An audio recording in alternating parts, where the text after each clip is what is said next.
Bismillahirrahmanirrahim. Assalamualaikum warahmatullahi wabarakatuh.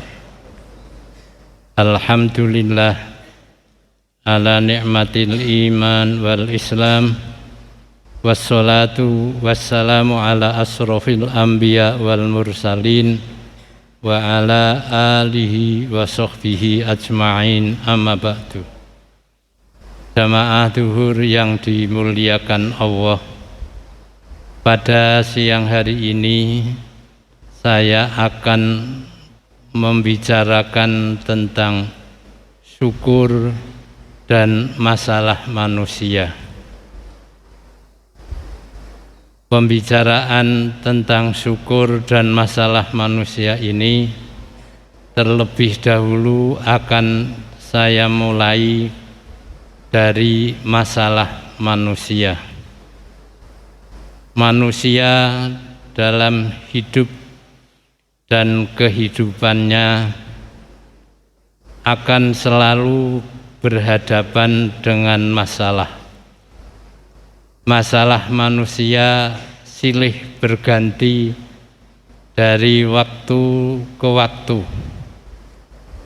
Dan masalah manusia ini antara satu dengan lainnya berbeda-beda. Ada yang mudah, ada yang sulit, ada yang menyulitkan untuk hidupnya.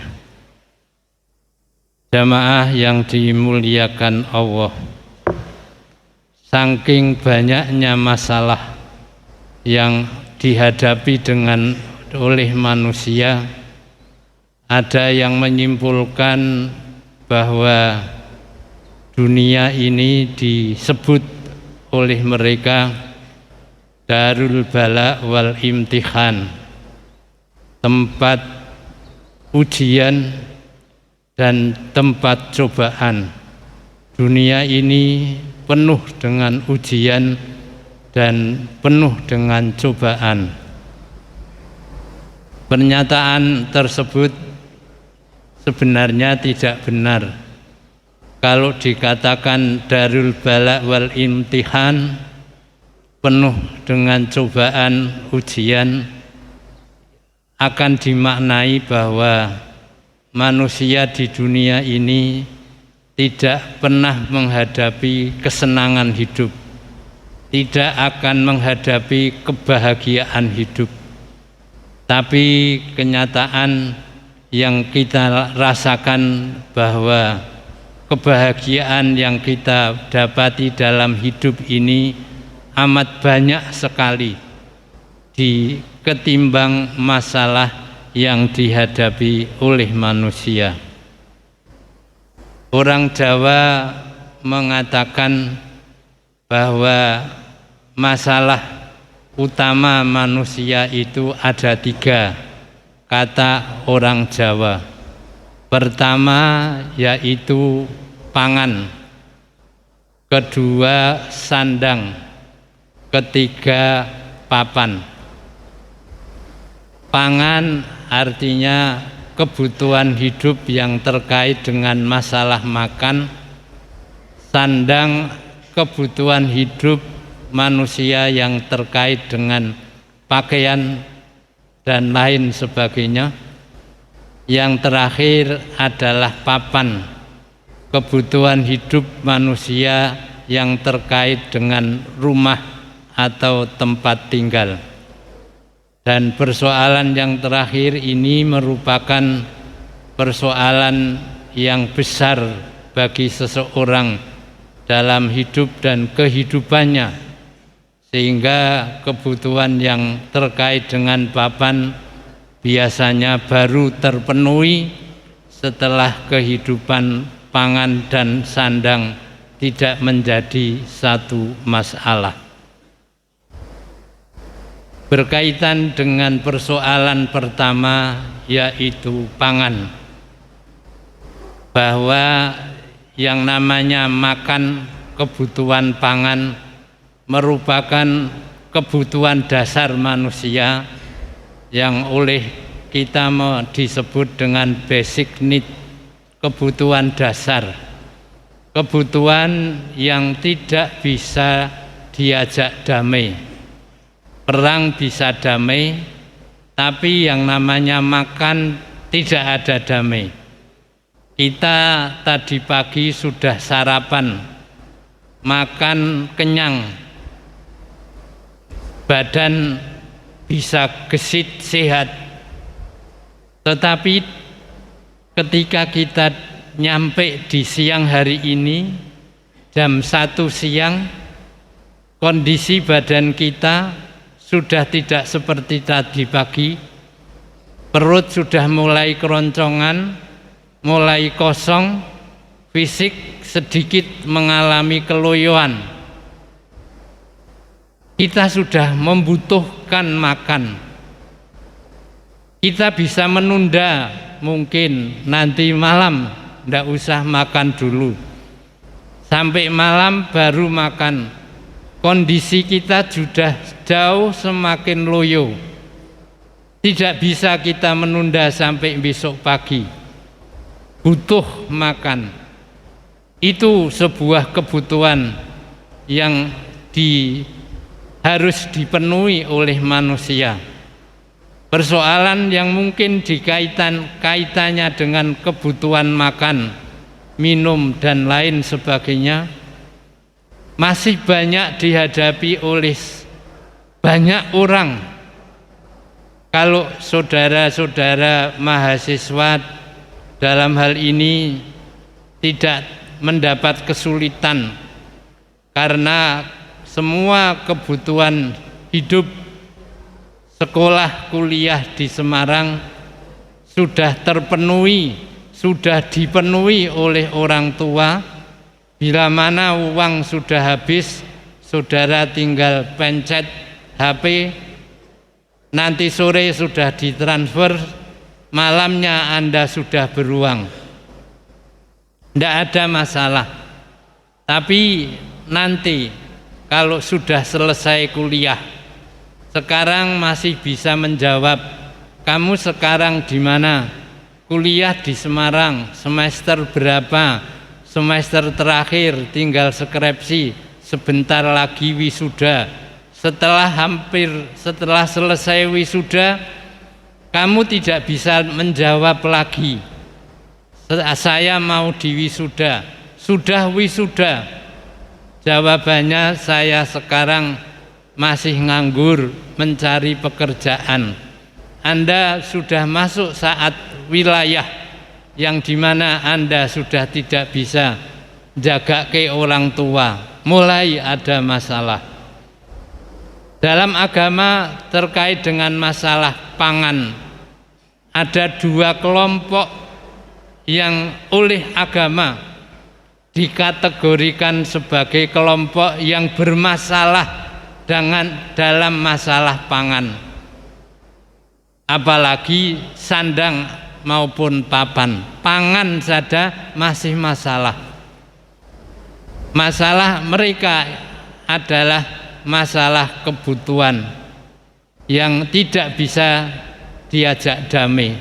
Siapa mereka itu? Mereka itu adalah fakir dan miskin. Orang fakir, orang miskin. Orang fakir adalah orang-orang yang tidak mempunyai penghidupan, tidak mempunyai tempat untuk mendapatkan uang, mendapatkan pangan. Mereka tidak menentu mau cari apa, mau cari di mana dan lain sebagainya. Tidak punya. Sehingga betul-betul apa yang ingin dia cari pada hari ini belum pasti. Saya akan contohkan yang saya lihat dengan mata kepala saya sendiri. Di rumah saya punya toko kecil kelontong. Kalau malam tutupnya toko saya jam 9. Saat saya mau menutup toko, dari jauh ada anak kecil yang teriak, "Pak, Pak, tumbas." saya tidak jadi tutup toko saya. Dia menyodorkan uang kepada saya 10.000 rupiah. Mau beli apa nang? Saya tanya. Mau beli beras sama beli telur 1/4. Anda bayangkan, uang 10.000 dia pesennya ibu bapaknya beli telur 1/4. Telur 1/4 saja sudah 6.000 lebih. Berasnya sekilo itu bisa 9.000, ada yang 10.000. 1 kilo pun tidak bisa nyampe untuk dapat beli beras. Saya tanya anak itu, nang kamu sudah makan apa belum? Dereng pak, bapak baru memberi uang sama ibu 10.000 untuk beli beras. Nah ini nanti baru dimasak. Ya, apa yang harus saya hadapi ketika melihat orang yang seperti itu membeli tidak mencukupi? Ya kita harus bisa berbuat sesuatu yang agar uang 10.000 tidak menjadi masalah bagi dia. Dimasak umpama, malam hari itu bisa masak, makan, tapi besok pagi belum bisa lagi masak. Oleh karena itu dalam agama kita, sebagai orang yang tidak lagi punya masalah tentang pertama yaitu pangan, diharapkan kita bisa mengulurkan tangan kita kepada mereka. Apakah mereka mau minta atau tidak minta?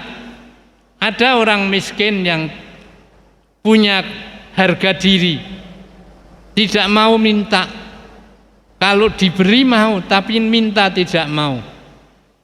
Kita orang yang berkelebihan, mestinya kita mempunyai hati untuk berinfak kepada mereka. Dalam agama Islam, berinfak itu lebih dikedepankan kepada fakir dan miskin. Kenapa? Karena mereka manusia-manusia yang sangat membutuhkan untuk kehidupan mereka. Sampai dalam agama, andai di satu kampung ada orang fakir miskin karena kelaparan, maka orang yang paling berdosa ketika ada orang fakir miskin yang mati karena kelaparan, orang kaya di tempat itulah yang pertama kali berdosa. Dia tidak mau mempunyai iba hati, perhatian kepada mereka. Yang berdosa pertama kali adalah orang kaya. Maka orang fakir, orang miskin perlu mendapat perhatian yang lebih daripada yang lain. Kemudian ada sebuah keterangan dari para ulama, kenapa fakir miskin harus mendapat perhatian pertama oleh orang-orang yang mampu.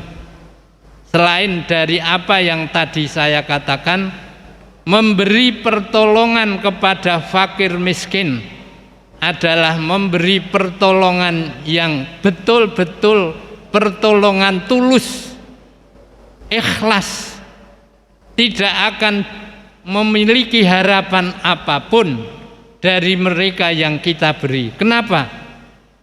Kita tidak bisa mendapatkan imbalan, tidak bisa mendapatkan harapan apapun dari mereka. Orang-orang miskin, dari orang-orang yang kita beri, orang-orang miskin, kita tidak punya harapan apapun kecuali keikhlasan kita dan diterima oleh Allah. Mereka memberi kepada kita kecuali matur nuwun, mugi-mugi rezekinipun Bapak tambah kathah, Hanya itu ucapan yang keluar dari mereka. Kita tidak punya harapan. Maka kalau kita memberi kepada fakir miskin, mestinya di hati kita tidak mungkin mempunyai harapan, hanya keikhlasan dan ridhonya Allah yang diberikan kepada kita semuanya. Dalam agama bahwa kelompok kedua ini merupakan kelompok yang harus pertama mendapatkan perhatian. Seperti waktu kita di akhir bulan Ramadan membagikan zakat fitrah, perhatian pertama adalah kelompok fakir miskin, baru kepada yang lain sebagainya. Jamaah yang dimuliakan Allah, saya kira cukup sekian. Adapun yang lainnya nanti kita lanjutkan pada pertemuan yang akan datang. Billahi taufik wal hidayah. Wassalamualaikum warahmatullahi wabarakatuh.